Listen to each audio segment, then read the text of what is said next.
रोजच्या आहारात तेल कोणतं वापरावं? हा खूप इंटरेस्टिंग प्रश्न आहे, कारण हा मला नेहमीच सगळे हम्म. विचारतात, की तेल कुठलं घेऊ आणि त्याच्यामुळे माझं वजन वाढणार नाही ना, बॅड कोलेस्ट्रॉल वाढणार नाही ना.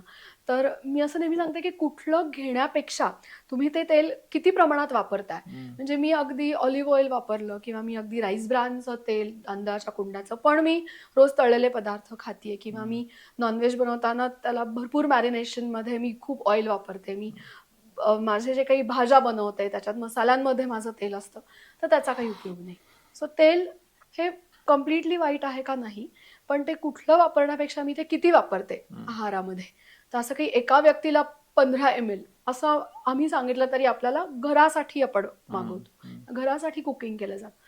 सो 2 व्यक्ती असतील तर 1.5 लिटरपर्यंत तेल वापरा, असं मी एक साधारण सांगते. आणि वेगवेगळे प्रकार घरी आणून मिक्स करू नका मनाने. हम्म. की मी तांदळाच्या कोंडाचं आणलंय, सनफ्लॉवर मी मिक्स केलंय एकाच एक चमचा. अच्छा. हे प्रकार काही करू नका.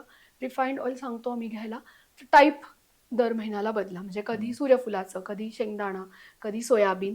पण जे भारतात पिकतं, विकतं अशी तेलं वापरणं हा. हे केव्हाही योग्य आहे.